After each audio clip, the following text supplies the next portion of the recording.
Welcome back to the More Than Capable Mompreneur podcast. I'm Shannon Baker, a coffee-loving mompreneur that started as a virtual assistant and turned into a total systems geek. And I want to help you shift your mindset and embrace your worthiness while creating systems in your business so you can be more productive and build success on your own terms without the mom guilt.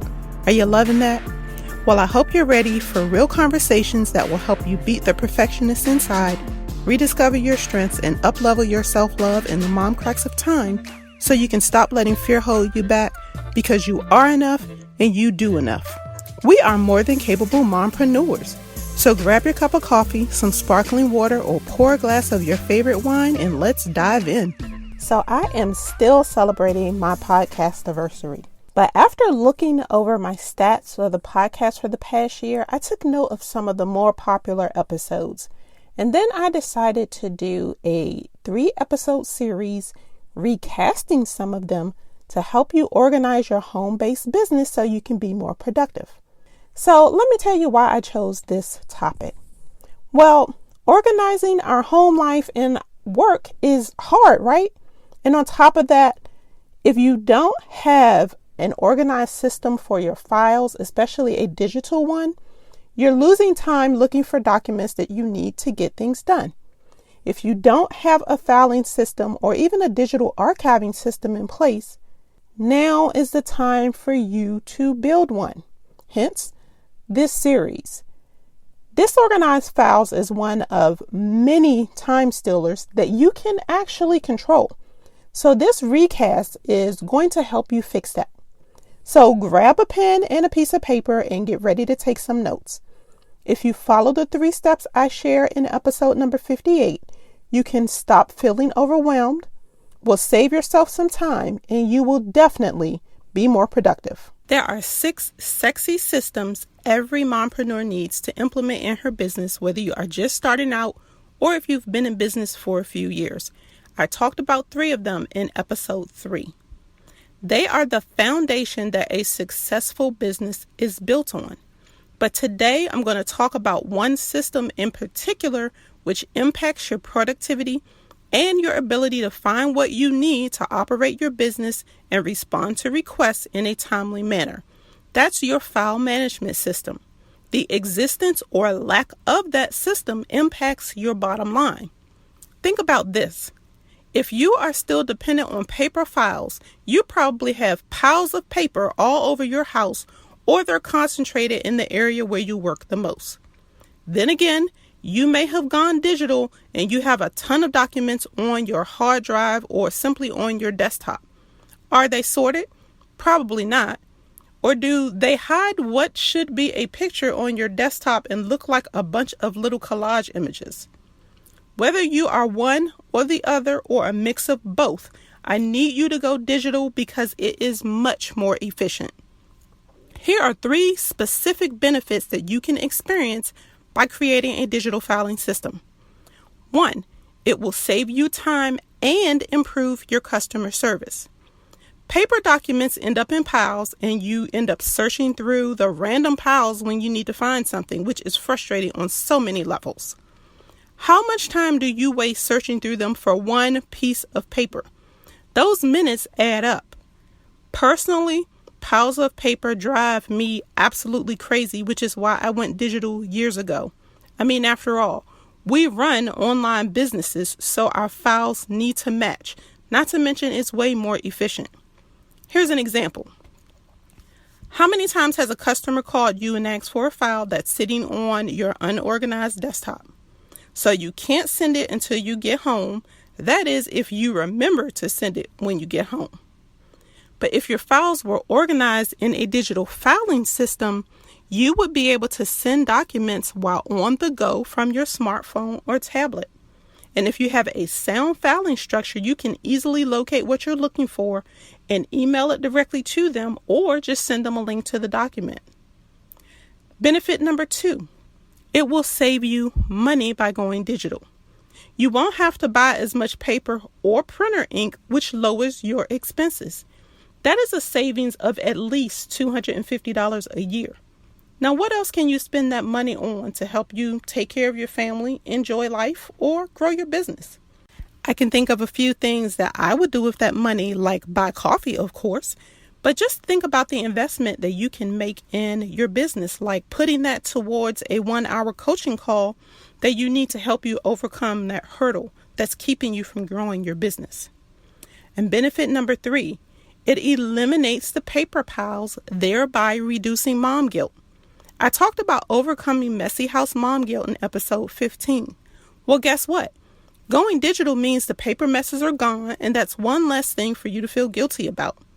Now, if you haven't already done so, make sure you go back and listen to that episode, because I share 3 hacks with you that have helped me lose the mom guilt and live happily, even though my house isn't totally spotless. But now, let's talk about how you can create a digital filing system. Now, in episode 14, I share my top 5 tech tools that I can't run my business without. And one of those tools is Google Drive. Dropbox is also another popular option. Both of them are cloud-based storage solutions. You can organize and store your documents, photos, and more. You then can access your files on your computer and on mobile devices. That in itself will save you so much time. Now, if you're like me, you're probably on your phone or tablet more than you're on your regular computer sometimes. With Google Drive, all of your documents are still accessible. And the bonus, you can share files or folders with others with a simple link, which is great when you start to outsource tasks. This also eliminates email volleyball and document version confusion, because everyone can make edits in real time in the same document. Now, how can you structure your file folders? Well, for starters, remember the goal is to help you locate the files easily and create consistent practices in your business. And no one organizes the exact same way, so I'm going to give you 3 simple steps to help you get started. But I don't want you to go overboard creating folders and subfolders. So let's get started. Number 1, remember to create a file structure that makes sense to you.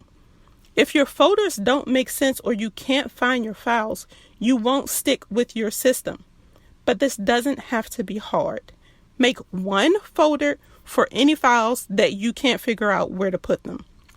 This is a place for everything that doesn't really fit into your main folders. But once you start getting your files in place, you'll see if you need to add some additional folders for other categories that emerge, and then you can eventually store those files somewhere. Now, here are a few basic folders that I recommend you create, and then you can expand on that based on your needs. Number 1, a folder for your company documents. This is where you put all files related to establishing and running your business. That's your trade name approval, your EIN letter, articles of organization, operating agreements, certifications, insurance policies, rental agreements, your organization chart, and your job descriptions, all that stuff that keeps your business functioning. Folder number 2, your branding information. This would be your strategic plan, which outlines your vision, your mission, and your values. Detailed information about how your business looks everywhere online. That's your logo files, your branding board, your templates, your email marketing format information, letterhead, etc. All the visual templates and pieces that represent your brand. And folder number 3 is self-explanatory, your standard operating procedures. This is the step-by-step processes or the checklists that outline how to do everything in your business to keep it functioning. And folder number 4 is customer documents. This is where you put signed service agreements and your mutual NDAs. Now, step number 2, remember to work in small increments. You can't organize years of papers or files and chaos in one night, so you need to take baby steps. You know, I'm a huge fan of working in small increments like 10, 15, 20, or 30 minutes.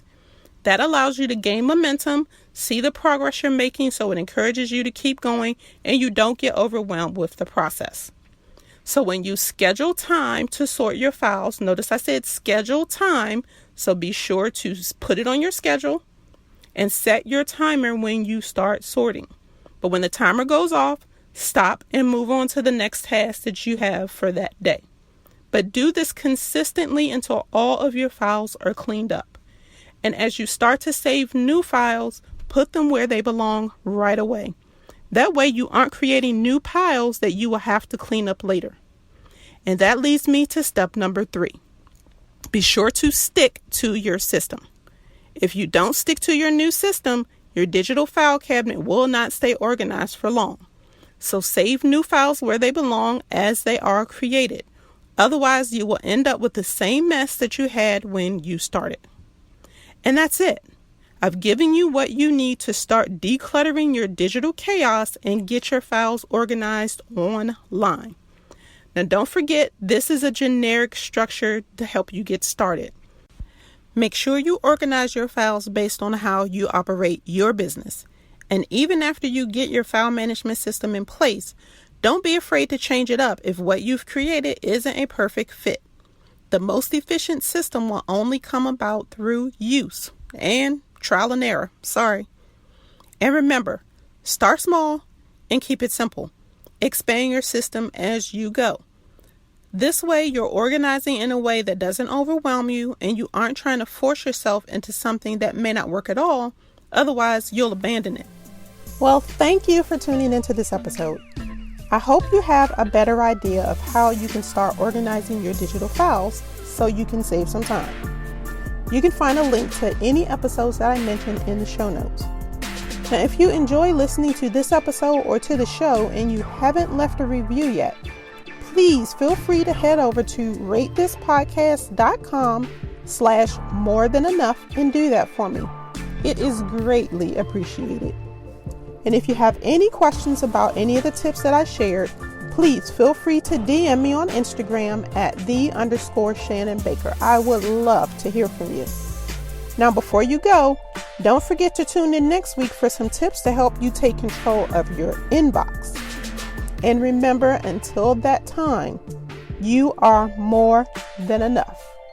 So keep calm and streamline.